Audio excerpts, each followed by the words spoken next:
नमस्कार दोस्तों, आज मैं जो आपके सामने विषय लेके आया हूं वो है हमारे देश में जो जात पात, धर्म, समाज और ऊंच नीच, इन सब का भेद मैं आज क्लियर करूंगा आपको कि आखिर ये क्या है, क्या चक्कर है जो हमारा ही देश केवल इतने जात पात धर्म में बटा हुआ है।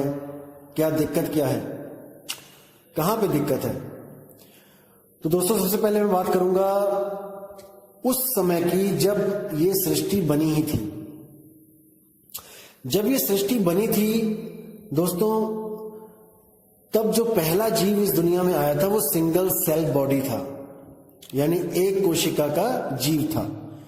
जैसे अमीबा, पैरामीशियम, इस प्रकार के जो जीव थे, सिंगल सेल बॉडी। और उससे भी पहले जो था वो एल्गी थी। एल्गी से शुरुआत हुई है, जैसे साइंस बोलती है कि एल्गी से शुरुआत हुई है। मान के चलते हैं कि साइंस भी चलो अपनी जगह ठीक है, वो भी कि यहां पे शुरुआत तो कहीं ना कहीं से होगी, तो सिंगल सेल बॉडी लेके चलते हैं। तो दोस्तों, जब वो सिंगल सेल बॉडी जब आई थी इस दुनिया में, तो उस वक्त कोई अक्षर नहीं था, कोई किताबें नहीं थी, कोई पढ़ाई नहीं थी। कैसे कैसे ये धरती का जो तापमान था वो स्थिर हुआ और सारा पर्यावरण बदला, बारिश की कुछ बूंदें पड़ी होंगी और वही पानी आया होगा, उसमें जीव की उत्पत्ति हुई होगी। तब वहां पर कोई भी अक्षर नहीं था, कोई पढ़ाई नहीं थी, कोई भाषा नहीं थी, कोई जात पात धर्म भेद नहीं था। और उसके और आगे चलते हैं, होते होते होते डायनासोर आए, डायनासोर का युग आया, तब भी कुछ नहीं था। उसके बाद और आगे जाके आदि मानव आया। जैसे कहते हैं कि बंदरों से ही आगे जो ये विकसित होकर बुद्धि एक इंसान की बुद्धि बनी। साइंस को भी साइड में रख देते हैं, मान के चलते हैं कि शुरुआत आदि मानव से हुई, जब इस दुनिया में पहला आदमी और पहली औरत आई, मान के चलते हैं। तो जब वो पहला आदमी और पहली औरत यहां पे आए, उस वक्त कोई भी ना गुरु था ना चेला था, ना कोई भाषा थी, ना कोई देश का नाम था, ना ही कुछ भी नहीं था, ना ही कोई वेद पुराण गीता भागवत थे, ना कोई कबीर अमृतवाणी थी, ना कोई किसी ग्रंथ की कोई बात करता था, ना बाइबल कुरान थी। उस वक्त केवल एक आदमी और एक औरत मानव सृष्टि में आए। फिर क्या हुआ दोस्तों? फिर केवल एक ही चीज थी जो उनको समझ में आती थी कि जब भूख लगे तो खाना खाना है, और जब प्यास लगे तो पानी पीना है, और समय आने पे संभोग करके अगली जनरेशन को पैदा करना है। बस यही दिनचर्या थी उनकी, और कुछ नहीं। उसी से वंश आगे बढ़ा और करते करते करते आज इतनी बड़ी दुनिया हो गई, दुनिया पैदा हो गई। तो दोस्तों, यहां पे विचार करना है कि जब कोई अक्षर नहीं था, कोई भाषा नहीं थी, कोई वेद पुराण गीता नहीं थे, तब हमारी क्या जात थी? उस आदमी उस औरत की क्या जात थी? आज तो हम बड़े गर्व से कहते हैं कि मैं राजपूत हूं, मैं ब्राह्मण हूं, मैं वैश्य हूं, शूद्र हूं, कह देते हैं हम लोग। दोस्तों, जब ये भाषाएं नहीं बनी थी, जब अक्षर नहीं बने थे, तब राजपूत का रा कहां से आया, ज कहां से आया, प कहां से आया, ता कहां से आया? किसने इसमें ऊ की मात्रा लगाई? तो दोस्तों, इसको विचार करना है। केवल इंसान को छोड़कर जितने भी अखिल सृष्टि में जीव हैं, आज तक वो अपनी जात पात को, अपने आप को जात पात में बांट नहीं पाए। केवल और केवल एक इंसान ने ही ये काम किया, सिर्फ एक इंसान ने। क्यों किया? क्योंकि वो बुद्धिमान था। दोस्तों, वो बुद्धिमान था और वो जंगल में रहता था। जंगल का कानून था कि जो ताकतवर होगा वो कमजोर को खाएगा। दोस्तों, जंगल का कानून यही होता है कि जो ताकतवर है उसी को जंगल में जीने का हक है, और जो ताकतवर नहीं है उसको मरना पड़ेगा, किसी दूसरे जानवर का भोजन बनना ही पड़ेगा। अब इंसान को इतना तो समझ में आ चुका था कि इस जंगल में जीना है भाई, तो ताकतवर बन के जीना है। इसीलिए उसने जानवरों के साथ ताकत की जगह बुद्धि का इस्तेमाल करना शुरू कर दिया। उसको पता लग चुका था कि हम शेर से, हम हाथी से नहीं लड़ सकते, तो क्या करना पड़ेगा? तो दिमाग से उनको हराना पड़ेगा। आज भी ये दिमाग इतना तेज है इस इंसान का। इसी प्रकार जो इंसान था, उसने जब देखा कि मेरे जैसे ही और भी लोग हैं यहां पे। देखो, एक तो होता है कि इंसानों ने जानवरों पे विजय प्राप्त करी, वो तो अपने दिमाग के द्वारा उसने विजय प्राप्त कर ली। गड्ढे खोद के हाथियों को फंसा लिया, गड्ढे खोद के शेरों को पकड़ लिया, बहुत कुछ किया। लेकिन जब उसने देखा कि एक जानवर ऐसा भी है यहां पे जो बिल्कुल मेरी तरह है, मेरी तरह ही दिमाग रखता है, यानी कि आदमी ने जब आदमी को महसूस किया कि ये भी एक तरह का जानवर ही है और जो मेरी तरह ही दिमाग रखता है, तब उसने क्या सोचा, तब उसने क्या चाल चली? उसने अक्षरों का जाल बिछाना शुरू किया। अक्षरों का जब जाल बिछाना शुरू किया, धीरे धीरे, अक्षरों से भी पहले क्या था, वो चित्रों का सहारा लेते थे। जैसे किसी ने किसी एरिया में चित्र शेर को देखा तो वहां पे शेर का चित्र बना लेते थे किसी पहाड़ी पर या किसी पत्थर पर, ताकि कोई और आए तो उसको ये चित्र दिखाई दे और वो समझ जाए कि यहाँ पे ऐसा ही, इसी प्रकार का कोई जानवर रहता है। जहां पे उन्होंने किसी जहरीले सांप या अजगर को देखा तो वहां पे उन्होंने सांप की आकृति बनाई दीवारों पे, क्योंकि अक्षर तो थे नहीं कि वहां पे कुछ लिखते उनको। तो धीरे धीरे क्या हुआ, अक्षरों की खोज हुई और उन्होंने हर चीज का एक नाम रखना शुरू कर दिया और अपने अपने कबीलों में उसी नाम को अच्छी तरह समझाया जाने लगा कि अगर ये चित्र बना है और ये जानवर आपको दिखाई दे तो इसका नाम है शेर। 2 अक्षर निकाले वहां से वर्णमाला से, और शा में एक ही मात्रा और रा, ये 2 अक्षर सिखा दिए गए कि इसको शेर कहते हैं। अब अपने पूरे कबीले में सबको ज्ञान हो गया कि शेर जब भी बोला जाएगा तो यही जानवर आसपास होगा। इसी तरह बाकी नाम भी रखे गए, जल रखा गया, हवा रखी गई, पेड़ रखे गए। कहने का मतलब हर चीज का, जो भी उनको नई चीज दिखती रही उसका वो एक नाम रखते गए और अपने समाज में जो अपना ग्रुप था, जो कबीला था, उनको वो पढ़ाने लगे, समझाने लगे। जो समझाता था वो गुरु होता था, वो ज्ञानी होता था और बाकी सब शिष्य होते थे। तो इसी तरह वहां पर सबको जब समान ज्ञान होने लग गया, एक सा ज्ञान हो गया, तो कुछ शातिर लोग थे आगे से आगे चलने के बाद, जब आगे से आगे पीढ़ियां चलती रहीं, कुछ शातिर लोगों ने क्या किया, लोगों पर हुकूमत करने के लिए दिमाग दौड़ाना शुरू किया कि जानवरों पे तो हम विजय पा लेते हैं दिमाग से, बुद्धि से, अब इन लोगों पे, यानी अपनी ही जात वालों पे, अपनी ही जो इंसानी जात है उसके ऊपर कैसे राज किया जाए। उन्होंने क्या किया, उन्होंने एक भगवान की कल्पना कर डाली कि एक ऐसा भगवान होता है जो सारी दुनिया को चलाता है, जिससे हमें डर के रहना चाहिए, और जिस भी तत्व से उन्हें डर लगा, जैसे बिजली कड़की तो सब डर गए, तो उन्होंने बोल दिया ये बिजली ही भगवान है। आग निकली, भयंकर आग लगी कभी, तो कह दिया आग ही भगवान है। जब पानी आया, पानी ने डराया, तो कह दिया पानी ही भगवान है। यानी कि हर तरह के जो डर के साधन बने उसी को भगवान घोषित करके उसकी पूजा में लगा दिया, उनको खुश करने के लिए लगा दिया। जैसे अग्नि को अग्निदेव बना दिया, वायु को वायुदेव बना दिया, जल को जलदेव बना दिया, धरती कांपने लगी तो इसको धरती माता बना दिया, धरती देव बना दिया, और इन्हीं चीजों की पूजा में सबको लगा दिया। फिर क्या हुआ, कुछ और भी ज्यादा होशियार जो थे, चालाक इंसान थे, उन्होंने क्या किया, उन्होंने ग्रंथों की रचना की, ग्रंथों की रचना करी और उसमें कुछ नाम डाल दिए भगवानों के, कि ये जो है इसी से हमें मुक्ति मिलेगी, यही हमारे जो है इस सृष्टि का राजा है, और उसने 4 वर्णों में हमें बांटा है, ब्राह्मण, क्षत्रिय, वैश्य और शूद्र।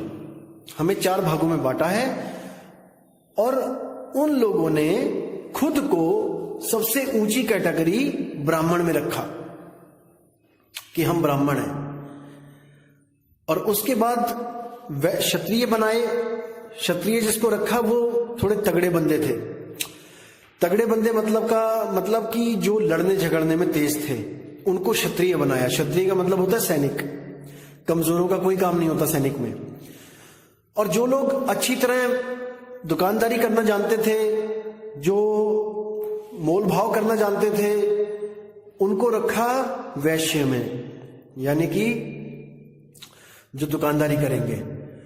और जो बहुत कमजोर थे, जो बेचारे बिल्कुल ही, जिसको कहते हैं ना बुद्धि होगी ना उसमें कोई ताकत होगी, उनको रखा अपनी सेवा करने के लिए शूद्र बना के, कि आप सब शूद्र हो।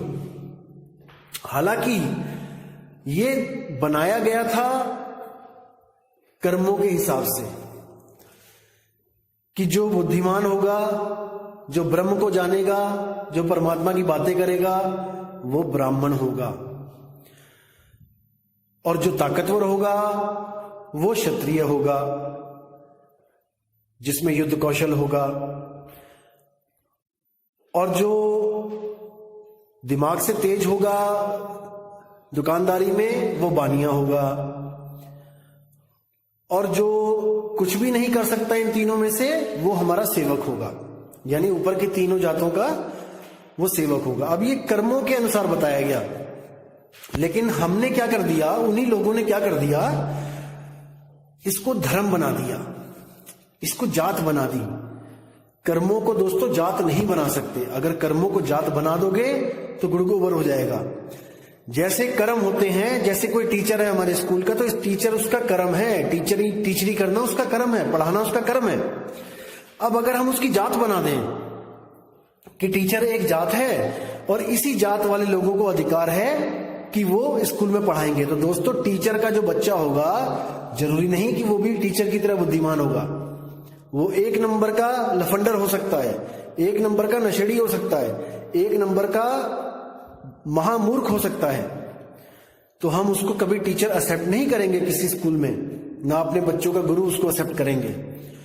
लेकिन यहां पर क्या चल रहा है, ब्राह्मण का लड़का ब्राह्मण होगा, राजपूत का लड़का राजपूत होगा, बाणिया का लड़का बाणिया होगा, शूद्र का लड़का शूद्र होगा। कितनी बड़ी विडंबना है दोस्तों, कितना बड़ा धोखा है हमारे साथ जो किया गया। ब्राह्मण का लड़का 10 बार फेल हो जाए स्कूल में, उसको काखा गाना आती हो, ABCD ना बोल पाता हो, वो फिर भी ब्राह्मण ही कहला रहा है। देखो, क्षत्रिय का लड़का जो बिल्कुल सूखी हड्डी है, जिसको फूंक मार के उड़ा दिया जाए, वो क्षत्रिय कहला रहा है। वो भी मोटरसाइकिल के पीछे लिख के घूमता है कि मैं राजपूत हूं। बाणिये का लड़का जिसको ABCD नहीं आती दुकानदारी की, वो बाणिया कहला रहा है। और शूद्र का लड़का जो आज IAS बना हुआ है, वो अभी भी शूद्र ही कहला रहा है। तगड़े तगड़े बिजनेसमैन बन गए हैं शूद्र, लेकिन वो कभी बाणिये बन ही नहीं पाए, वो आज भी शूद्र ही है, जबकि उनमें पूरी क्वालिटी है कि वो अपनी जात चेंज कर सके कर्मों के अनुसार।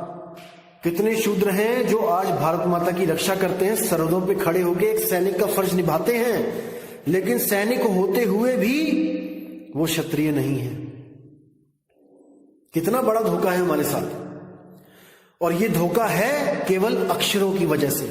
दोस्तों, अगर सारे अक्षरों को खत्म कर दो आप, एक भी अक्षर इस दुनिया में ना रहे, अब मुझे बताओ कि आपकी कौन सी जात है, आप कौन से वर्ग में आते हो, आपका क्या धर्म है, आप किस देश के वासी हो, और आपके देश का नाम क्या है, आप किस भगवान की पूजा करते हो, उसका भी नाम बता दो मुझे। अगर इन अक्षरों को खत्म कर दिया जाए तो यानी कि हमारा भगवान तक इन अक्षरों का गुलाम हो चुका है। अक्षर नहीं तो भगवान नहीं, अक्षर नहीं तो मोक्ष नहीं। क्यों? क्योंकि मोक्ष तो मंत्रों से मिलेगा, और जब अक्षर नहीं तो मंत्र नहीं, फिर तो सब फंस गए 84 के चक्कर में।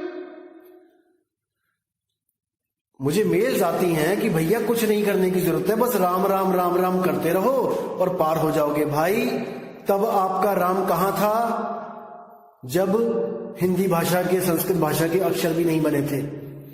तब ये आपका राम मंत्र कहां था? भाई रा तो तभी आया ना जब काका गागा अंगा चाचा जाजा करके रा तक पहुंचे। अगर ये 52 अक्षर ही ना बने होते तो कौन सा मंत्र आप जप रहे होते और कौन सा ज्ञान हमें पढ़ा रहे होते आपकी ये मंत्र जप लो।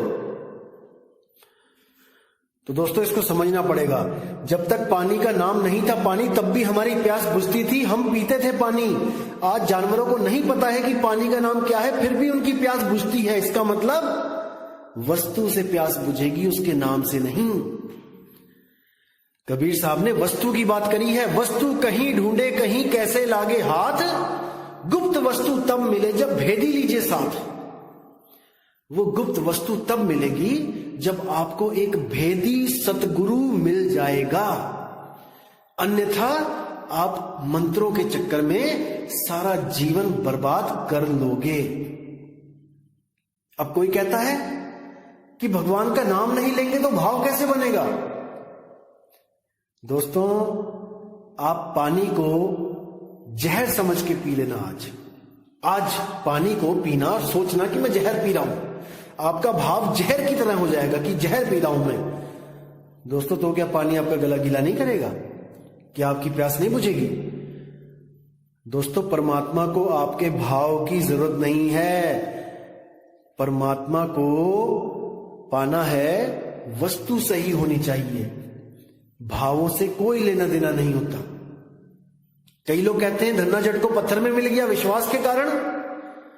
अच्छा चलो ठीक है, विश्वास करके देख लेते हैं। एक छोटी सी स्टोरी सुनाता हूं आपको। एक बार एक नई नई बिहाई लड़की शादी होके आई ससुराल में, तो उसने माता से पूछा, अपनी सास से पूछा कि माता आप ये क्या कर रहे हो?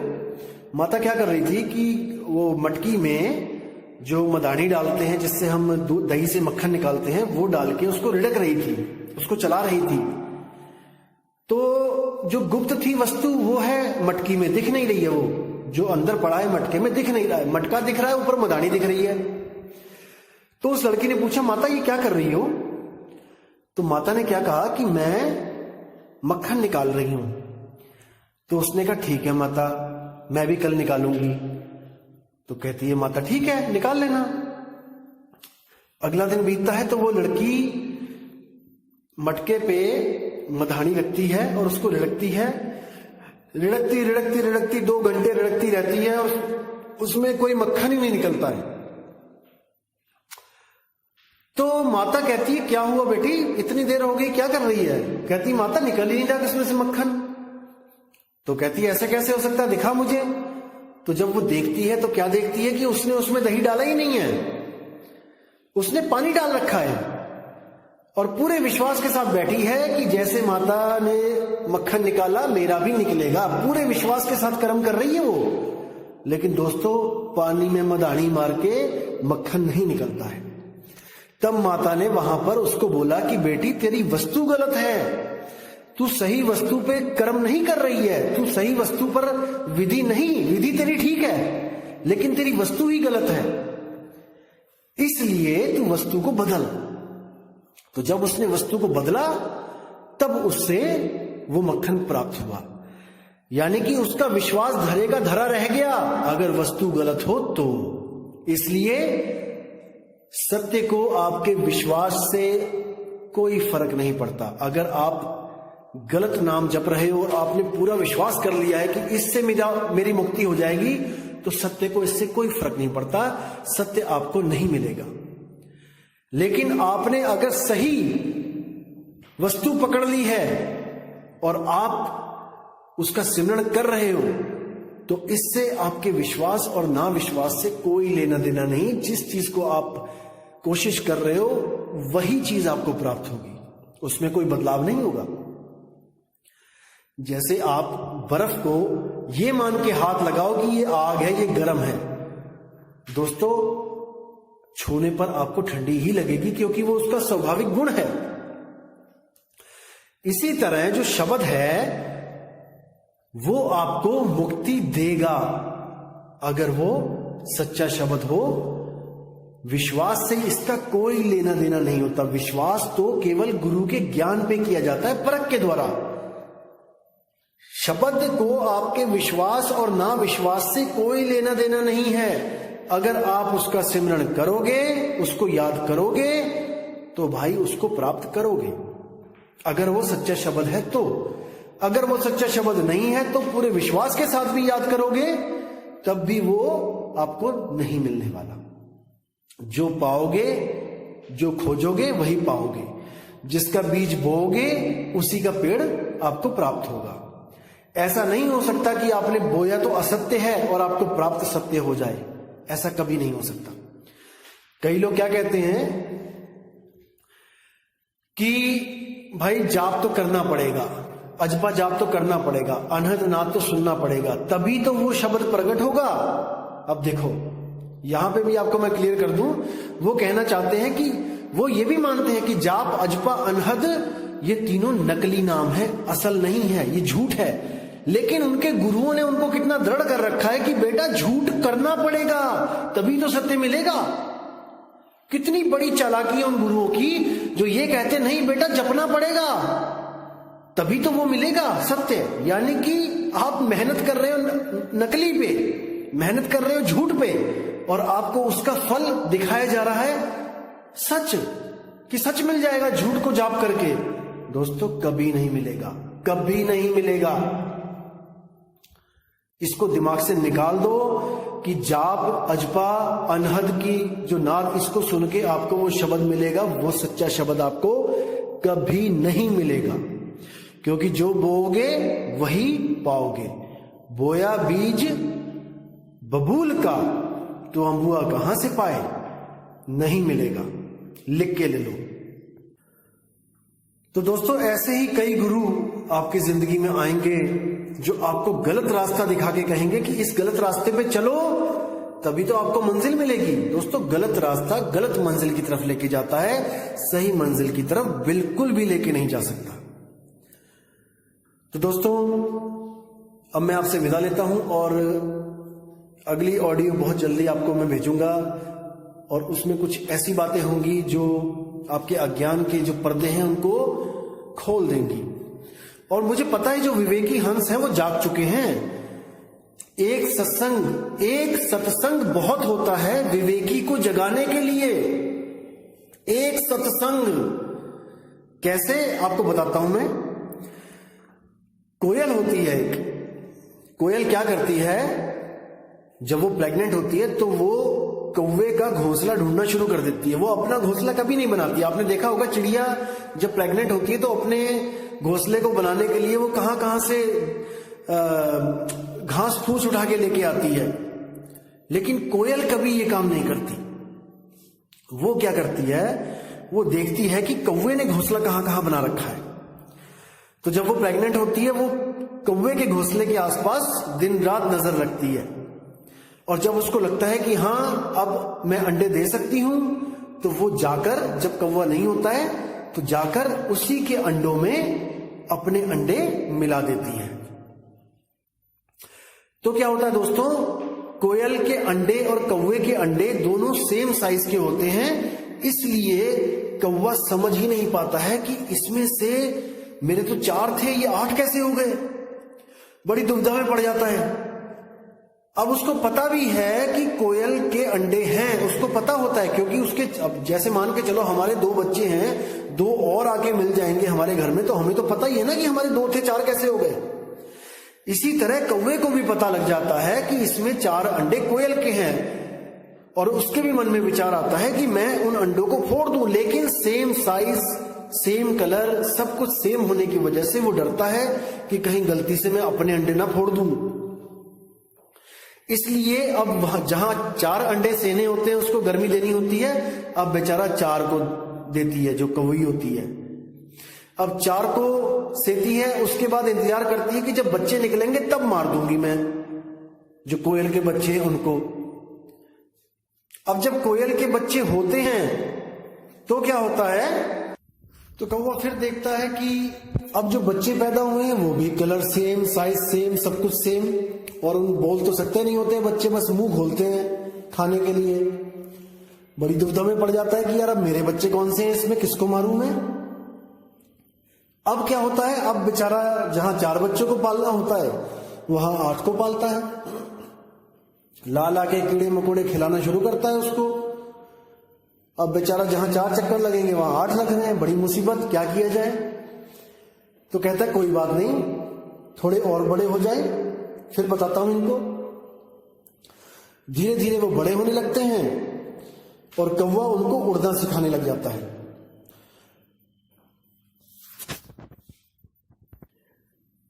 धीरे धीरे सब परफेक्ट हो जाते हैं उड़ने में, अच्छी उड़ारी मार के अपना एक डाल से दूसरी डाल तक पहुंचना सीख जाते हैं। तो क्या होता है, कौवे की तरह ही वो बच्चे अपनी भाषा सीख चुके होते हैं, कौवे की भाषा बोलने लग जाते हैं वो कोयल के बच्चे। कोयल तब तक नहीं आवाज देती जब तक वो उड़ना सीख ना जाए, वो देखती रहती है, आसपास ही होती है डालियों पे। जब वो पूरी निश्चित हो जाती है कि हाँ मेरे बच्चे अब उड़ सकते हैं, तब केवल एक आवाज लगाती है। जैसे आपने कोयल की मधुर आवाज सुनी है ना, कुहू। अब वो आवाज सुन के कौवे के बच्चे कोई रिएक्शन नहीं देते और कोयल के बच्चे एकदम कान खड़े करके देखते हैं, अरे ये आवाज कहां से आई, इतनी मधुर, इतनी प्यारी आवाज कहां से आई। और वो भी उस आवाज पे अपनी आवाज मिलाने लग जाते हैं, उसकी आवाज को ग्रहण करने लग जाते हैं और उसके बदले उसी आवाज में जवाब देने लग जाते हैं। और वो पहचान जाते हैं कि हम जिस घोंसले में हैं वो हमारा नहीं है, हम यहां के बाशिंदे नहीं हैं, हम गलत घोंसले में हैं। और धीरे धीरे करके वो उड़ारी मार के अपनी मां के साथ अपने घर को चले जाते हैं। दोस्तों यही हाल है विवेकी जीवों का। केवल एक बार सत्संग मिलना चाहिए उन्हें,